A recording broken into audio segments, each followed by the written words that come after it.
Alrighty, just a quick video, just to talk about victimist mentalities, and that I find that in socialist nations they're always playing the victim of the evil capitalists. And again, I just been watching Scotty M's videos, and he made a really great video the other day. So just want to make this short video and just to see. I mean, I've made videos about this before, but most of the charities that we think that we're giving money to poor people in Africa and all that, they're actually going to create guerrilla armies in places like Liberia, other places where Zimbabwe, and there's other places with national parks. Like the World Wildlife Fund is meant to be for helping animals, which is if animals can't help themselves. Animals eat plants, eat each other. They're carnivores. You can't sponsor an animal. The World Wildlife Fund, by the way, right, is meant to stop poachers shooting elephants and all that, and they're using that money to actually send the elite there to actually poach and kill tigers, elephants, lions, whatnot. They actually pay money, and the actual money that's built up in the World Wildlife Fund is actually used to create guerrilla armies, okay, that actually take over. It's much like the SS in Germany. It's exactly the same thing. It's a socialist collectivist mentality. Again, Scotty M's been really good at explaining these things, and so basically I just want to just make this video, and it is about education. People tend to see things in the flesh, and they can't work out that Abraham was a capitalist. Abraham was an individualist. Abraham didn't depend on anyone. He was a capitalist. He actually used what God gave him to create wealth for himself. And it said that Abraham was extremely wealthy, by the way. Don't think that Abraham was some guy out just in the outback in the bush wandering around. Abraham was extremely wealthy, okay? He had gold, silver, he had probably precious stones, diamonds. He had basically things to trade with. He had sheep, goats, he had cattle, he had servants, he had everything. Very, very, very rich man. But the thing is about Abraham is that he didn't build his castle, as it were, with bricks. He just lived in large tents, and basically I've camped before. Obviously, everybody's sort of camped before, but if you can imagine either staying in a tent in the desert, okay, or staying under a corrugated iron roof, which do you think is actually better? A corrugated iron roof, where they actually make these makeshift houses, which most of these African pan-Saharan nations actually stay in, or is staying in a tent better? Of course it is. Of course staying in a tent is better. And do you know what I mean?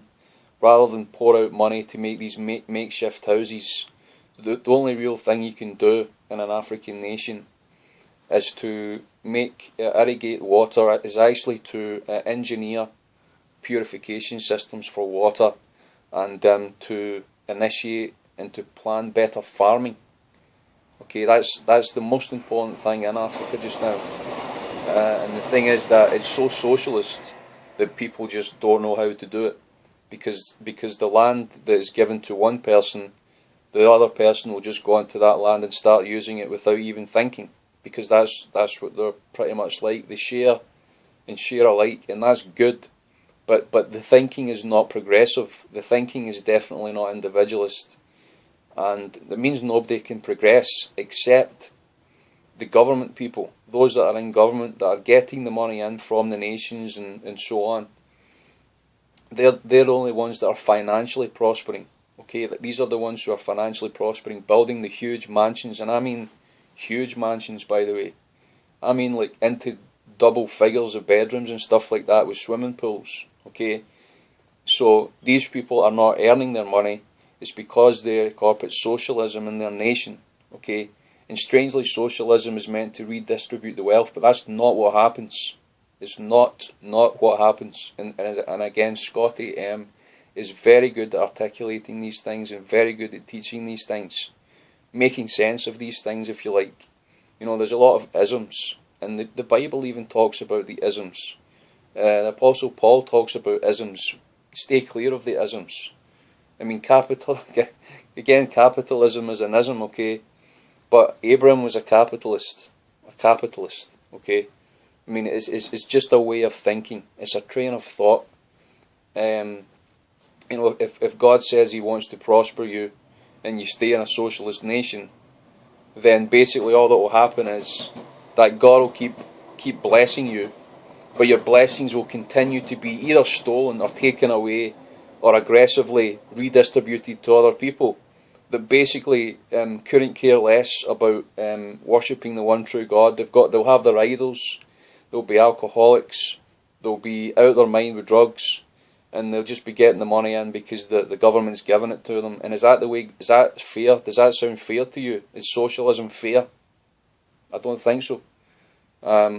Abraham was a capitalist, okay, and that's why many even Muslim nations prosper, because they know that their father of their faith was a capitalist. He was an individualist, okay, and that's why like Dubai and everything are prospering very well, because they're opening up opportunities for people to even go there and travel from Europe, from all over the world.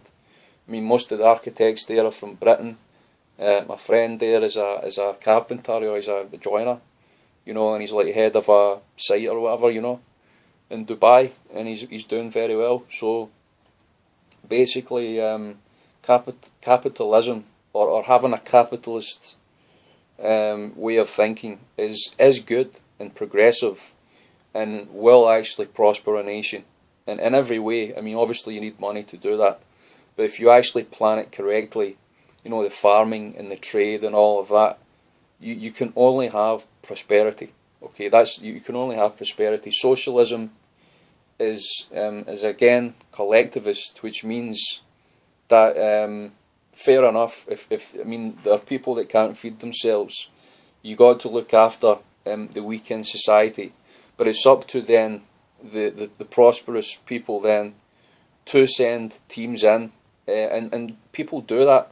And the most successful charities in Africa are people like that. Are churches that are progressive in their thinking. They're actually taking money, okay, or taking collections or whatever they are, to actually help the less fortunate in Africa. But what they fail to do, of course, is to re-educate them. And that doesn't mean like aggressively put them in re-education camps like Hitler did and then torture them and kill them. No, actually go help them. Yeah, share the good news of the gospel with them, which they already know, but also educate them on different economic, financial trains of thought. I think that's so very important in Africa, more than anything else in Africa, because I just feel that they continually want to play the victim and blame other people for their problems, but they're the ones that can actually fix their problems, and when they do that, they can become the most prosperous nations on the face of the earth, because they have the minerals, the gold, silver, diamonds, to be able to trade with the rest of the world. And basically ask any African just now if they hate white people. What they'll actually tell you is, unless the white man actually came to Africa, they would have absolutely nothing. And that's a fact. They will tell you that.